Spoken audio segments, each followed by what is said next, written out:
This is Tonight with Modise. Good evening and welcome. On the show tonight, the EFF makes a case for its aggressive stance against corruption and racism and for free tertiary education.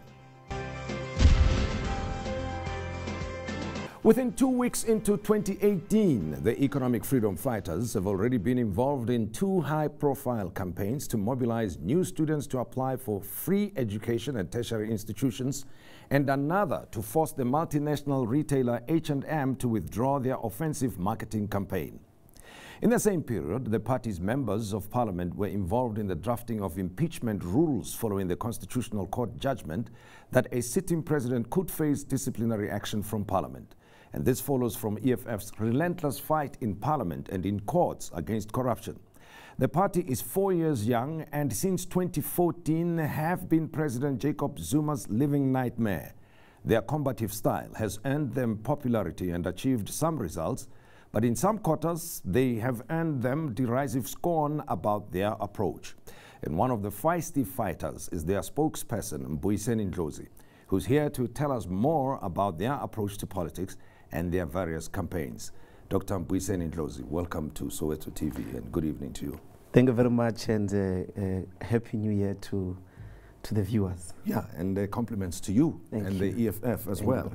Now, the National Prosecuting Authority through the Assets Forfeiture Unit, they too got to a very busy start in 2018 with the announcement that they're going after McKinsey and Trillion 1.6 billion rands assets that they want to recover. What's EFF's reaction to that? Look, I think that it's a very important move in the fight against corruption, and I think that we ought to see more of that in other aspects, you know. So, and I'm sure the people that are affected, they are either under suicide watch, because that unit doesn't play. If they are coming for you, they are coming for you. It looks like they've kept their integrity, they have kept their efficiency, and the only thing that we would want to see is more of it.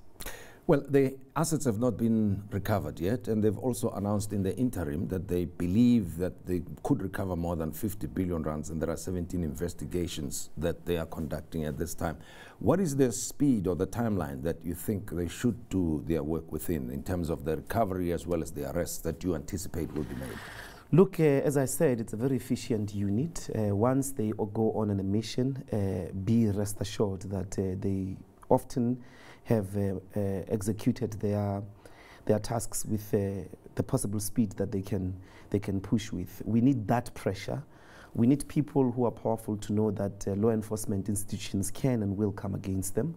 And what's nice about these powerful people is that they all know each other, and once there is demonstrable evidence that a law enforcement institution will come to you no matter how connected you are to politicians, others will begin to start doing things in a proper way. So, and that's a lot of money that will be recovered back to the taxpayers' coffers, which is as well good, because we're not doing very well in terms of our revenue.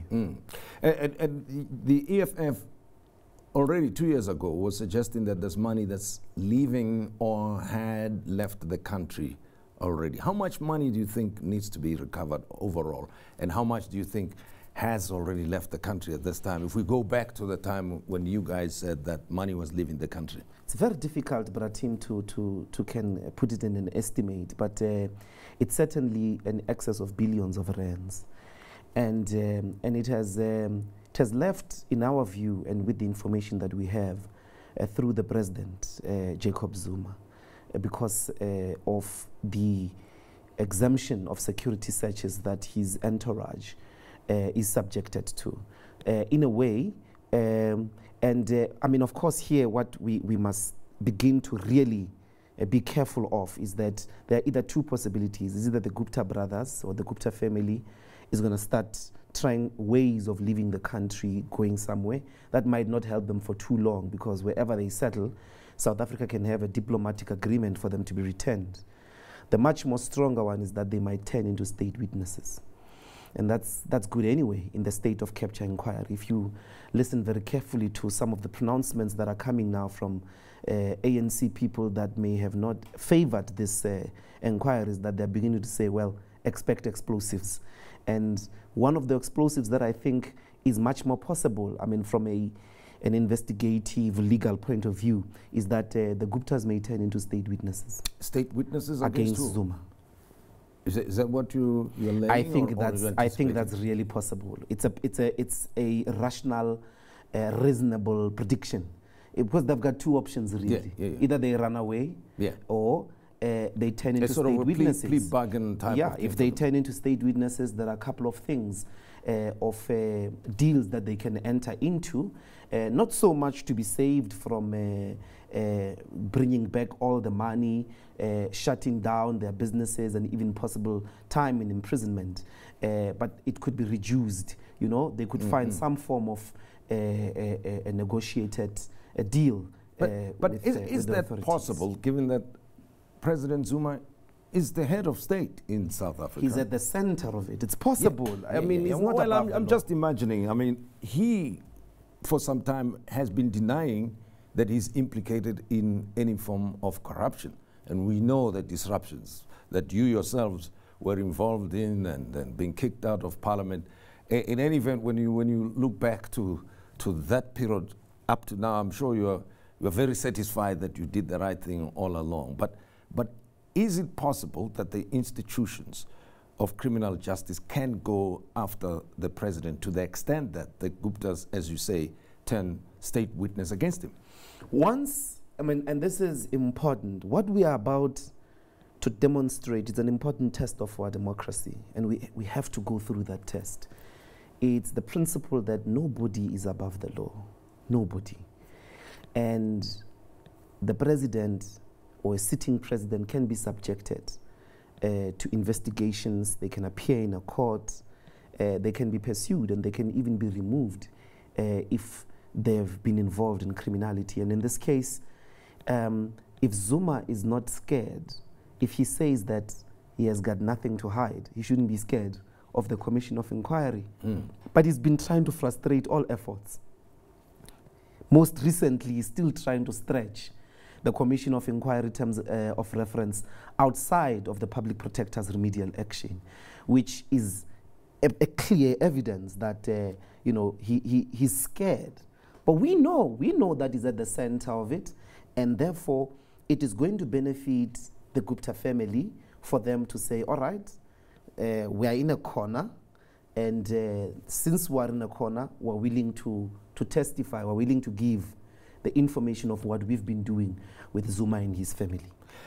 Well, there's a discussion within the ANC currently, and of course in the broader nation there's an expectation, right? Since Cyril Ramaphosa took over as the new president of the ANC, the expectation is that President Zuma will be recalled by the ANC, or that he should resign. And I will be asking about the impeachment procedures in a short time, or that he gets impeached. What do you think is likely to happen over the next few weeks in as far as President Zuma's position is concerned? Look, unfortunately, the test, and this test nobody has been able to support with evidence that Cyril Ramaphosa represents anti-corruption. There's nothing he has done up to this point definitively that shows that he actually knows how to fight against corruption. And what is important about fighting is being able to say the right things even if it's not fashionable. And he has not been able to do so where it threatened his career opportunities or his career progression. He never did challenge Zuma. He never did challenge him definitively in relation to his involvement with the Gupta family. Even during the days of Ngandla, his silence must be understood as complicity. And understandably, from our view, is that it's because, you know, he wanted to be a president. It has to do with himself and his career opportunities. But yet, there is this important test again, because it's not that clear-cut. There are consequences in terms of support of both the ANC and for him internally, should they make a move to either recall Zuma against his will or impeach or support an impeachment. So we'll just have to look. But as far as we are concerned, Zuma is finished. And we're not going to be focusing much of our efforts politically, because we have demonstrated to the people of South Africa and put it all squarely in the hands of the ANC. Now, it is depending, it's dependable on them and their decisiveness, what they want to do. In our view, the most important move is that they must remove him, whether he wants it or not. And they've got those two avenues. They've got the NEC process and they've got Parliament process. The Parliament process, we can start the impeachment proceedings end of February.